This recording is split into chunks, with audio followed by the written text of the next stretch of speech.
कुणाल कामरानं 2 दिवसापूर्वी मुंबईच्या हॅबिटॅट क्लबमध्ये ज्या प्रकारे महाराष्ट्राचं राजकीय वातावरण चित्रित करणारं गाणं सादर केलं, त्या गाण्यामुळे सगळीकडे अक्षरशः धुमाकूळ उडालाय। पण ज्या पद्धतीनं शिवसेनेचा शिंदे गट या प्रकरणाला हँडल करतोय, त्यातून हे प्रकरण आणि हे कोडं सुटणार नाही। कारण कुणाल कामरा अशा गोष्टींना अगोदरच सरावलेला आहे। त्यामुळे शिंदे गटाच्या बऱ्याच लोकांना वाटतंय की त्याला शिव्या देऊन किंवा त्याला धमकी देऊन किंवा हॅबिटॅटच्या त्या क्लबचं नुकसान करून कुणाल कामराला आपण माफी मागायला भाग पाडू किंवा नाक घासायला लावू, तर तसं होणार नाही।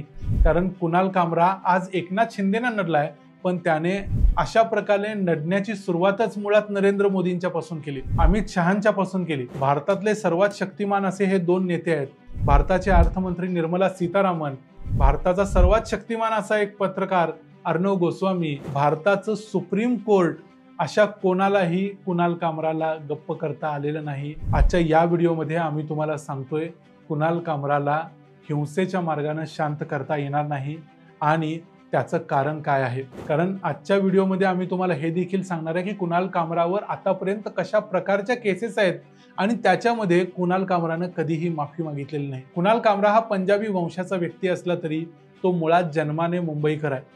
तो मुंबईतल्या माहीमचा आहे आणि तो मुंबईतच लहानाचा मोठा झाल्यामुळे त्याला मुंबईचं आणि महाराष्ट्राचं राजकारण माहिती आहे। आता आपण कुणाल कामराबद्दल एक थोडक्यात माहिती घेऊया। त्याचा जन्म 3 ऑक्टोबर 1988चा। त्याचं शिक्षण वगैरे काही पूर्ण झालेलं नाही। जय हिंद कॉलेजमध्ये शिकताना सेकंड इयर मधून त्यानं शिक्षण सोडून तो MTV मध्ये नोकरीला लागला, इंटर्न म्हणून।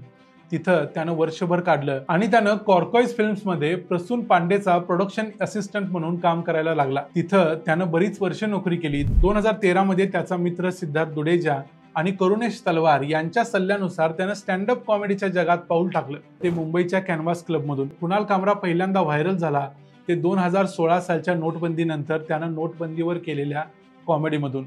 संपूर्ण भारतानं त्याची ही कॉमेडी डोक्यावर घेतली। त्यानंतरचे कुणाल कामराचे सगळे राडे तुम्हाला माहिती आहेत। शिवसेनेच्या तोडफोडीच्या राजकारणामुळे कुणाल कामरा बरोबरच्या प्रकरणात शिवसेना जिंकू शकणार नाही, याचं पहिलं कारण म्हणजे अशा प्रकारच्या अनेक गोष्टी तो याच्या अगोदरपासून करून आलाय। कुणाल कामरानं एक्स वरती जी एक पोस्ट केली, त्यात त्यानं असं सांगितलंय की अशा प्रकारे मी जिथे शो करेन तिथं जर लोक येऊन ते ठिकाण उद्ध्वस्त करणार असतील तर मला पुढचा शो मुंबईतल्या एल्फिन्स्टन ब्रिजला करायला पाहिजे। आता मुंबईतल्या लोकांना हे माहिती असेल की एल्फिन्स्टन ब्रिज हा जवळजवळ 125 वर्ष जुना पूल आहे आणि तो दादरला आहे आणि तो अतिशय धोकादायक अवस्थेत आहे। कुणाल कामरा मुंबईकर असल्यामुळे त्याला या गोष्टीची माहिती आहे, म्हणून त्यानं उपरोधानं असं म्हटलंय की माझ्यामुळे किमान तो पूल तरी लवकर पाडला जाईल आणि ज्या ज्या गोष्टी इथून पुढे पाडायच्या असतील आणि लवकर पाडायच्या असतील त्या त्या ठिकाणी मी शो करेन, असं देखील तो विनोदानं म्हणतोय। आता इथं दुसरी एक अशी बातमी आहे की लवकरच महाराष्ट्र शासन तो ब्रिज पाडून नव्यानं बांधणार आहे। या एकनाथ शिंदेच्या प्रकरणात देखील त्यानं स्पष्ट सांगितलंय की मी कुठल्याही वादाला घाबरत नाही आणि हा वाद संपावा म्हणून मी बेडखाली लपून बसणार नाही। कारण काही लोकांनी कुणाल कामराचा मोबाईल नंबर लीक केलाय, त्यामुळे हजारो लोक कुणाल कामराला शिव्या देण्यासाठी त्याला फोन करतायत। कुणाल कामरानं या लोकांसाठी असा मेसेज दिलाय की विनाकारण मला फोन करून स्वतःचा वेळ वाया घालवू नका, कारण एक तर तुमचा फोन डायरेक्टली व्हॉइसमेलवर जाईल आणि दुसरी गोष्ट म्हणजे जे गाणं मी बनवलं म्हणून तुम्ही मला शिव्या देताय किंवा माझ्यावरती चिडलाय, तेच गद्दारवालं गाणं तुम्हाला माझी कॉलर ट्यून म्हणून ऐकायला मिळेल। थोडक्यात काय तर कुणाल कामरानं गद्दार नजर वो आये वाली कॉलर ट्यून लावून ठेवली आहे, त्यामुळे लोक त्याला कॉल करतील आणि त्यांना तीच कॉलर ट्यून ऐकायला मिळेल। अर्थात कुणाल कामरा त्याला केलेले फोन उचलणार तर नाही, ही गोष्ट ओघानं आलीच, त्यामुळे त्याला धडा शिकवण्याचा प्रश्नच येत नाही। जानेवारी 2020 मध्ये रिपब्लिक टीव्हीचा एडिटर अर्णव गोस्वामी कुणाल कामराला एका फ्लाईटमध्ये मिळाला। कुणाल कामरानं फ्लाईटमध्ये त्यांना अनेक प्रश्न विचारले, त्यांना ट्रोल करायचा प्रयत्न केला। अर्णव गोस्वामीनं यावेळी कोणतंही उत्तर देण्याचं टाळलं। त्यानंतर इंडिगो एअरलाइन्स आणि भारतातल्या इतर अनेक विमान कंपन्यांनी कुणाल कामरावर कारवाई करत त्याला त्या विमानातून प्रवास करायची बंदी घातली होती। त्यावर कुणाल कामरा इंडिगो विरुद्ध कोर्टात गेला। त्यानं इंडिगोकडून 25 लाख रुपयांची भरपाई मागितली। पुढच्या काळात कुणाल कामरावरच्या या बंदीला सगळ्या एअरलाइन्स कंपन्यांनी मागं घेतलं आणि आता तो विमान मार्गानेच प्रवास करतोय। म्हणजे थोडक्यात काय, तो वाकत नाही आणि त्याला भीती घालून त्याचा निकाल लावता येत नाही। कुणाल कामरा राजकीय गोष्टींच्यावर विनोद करतो। भारतातल्या स्टँडअप कॉमेडीच्या स्पेसमध्ये राजकीय विनोद करणारे फार कमी लोक शिल्लक आहेत आणि जवळजवळ नाही म्हणण्या इतकेच ते कॉमेडियन्स आता सध्या त्या स्पेसमध्ये आहेत। त्यामुळे कुणाल कामराचा चाहता वर्ग मोठा आहे, पण तरीही कुणालच्या या राजकीय कॉमेडीमुळे तो नेहमी वादात सापडत असतो। म्हणूनच मुंबईच्या त्याच्या घराच्या मालकीणीने देखील या सगळ्या वादांना कंटाळून त्याला घर मोकळं करायला सांगितलं होतं। त्यानंतर तो काही दिवस दिल्ली जवळच्या गुडगावला जाऊन राहिला, पण तिथे सुद्धा त्याला राहता आलं नाही। तिथे देखील तोच अनुभव आला।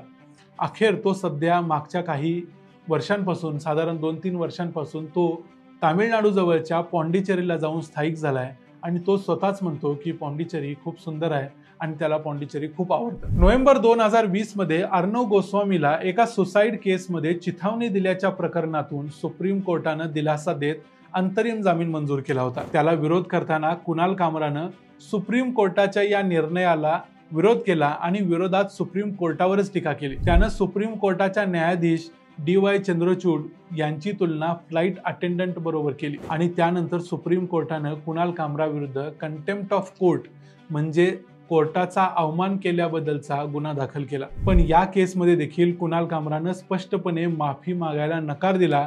उलट त्यानं स्पष्ट सांगितलं की हा माझा अधिकार आहे आणि हे मी करतच राहणार। आज 2025 अखेर या कंटेम्प्ट ऑफ कोर्ट प्रकरणाचा कोणताही निकाल लागला नाही। उलट तो म्हणाला की डिमॉनिटायझेशन, जम्मू काश्मीरला दिलेलं स्पेशल स्टेटस आणि इलेक्ट्रॉनिक बॉन्ड्स अशा अनेक प्रश्नांचे निकाल सुप्रीम कोर्टामध्ये पेंडिंग असताना माझ्या कंटेम्प्ट ऑफ कोर्ट सारख्या छोट्याशा फालतू गोष्टीमध्ये कोर्टानं आपला वेळ वाया घालवू नये। कुणाल या सुप्रीम कोर्टाच्या प्रकरणात देखील ताठच राहिला होता। या प्रकरणात 2023 मध्ये भारताचे सरन्यायाधीश असणारे DY चंद्रचूड यांनी स्वतःला मोकळं करून घेतलं। आता तर DY चंद्रचूड हे रिटायर देखील झालेले आहेत। त्यामुळे या प्रकरणात सध्या काय चाललंय हे कुणालाच माहिती नाही, पण या गोष्टीचा अजून देखील निकाल लागलेला नाही। सध्याच्या या एकनाथ शिंदे यांच्या कथित अपमान प्रकरणातल्या केसमध्ये देखील त्यानं हे स्पष्ट सांगितलंय की मी पोलिसांना आणि कोर्टाला सर्व प्रकारे सहाय्य करण्यास तयार आहे, फक्त मला समान वागणूक मिळायला हवी।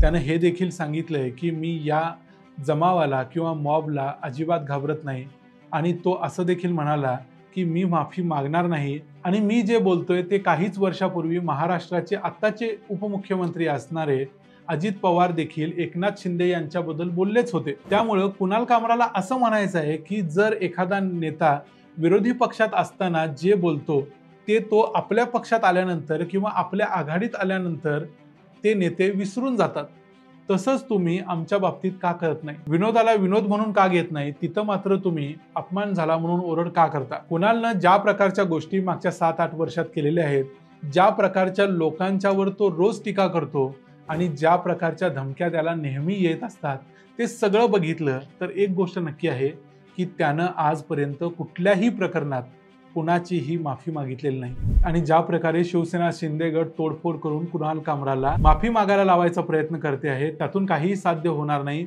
त्यातून हे प्रकरण जास्त चिघळेल आणि हिंसेचा हा मार्ग योग्य देखील नाही, कारण संविधानाने आणि कायद्याने अनेक मार्ग उपलब्ध करून दिलेले असताना सत्तेतल्याच पक्षानं अशा प्रकारे कायदा हातात घ्यावा का, हा प्रश्न आहे। उलट या गोष्टीचा फायदा विरोधकांनाच होईल की काय, असं देखील मला वाटतं। कारण कुणाल कामराचा इतिहास बघता तो या प्रकरणात माघार घेणार नाही हे कोणीही सांगू शकेल।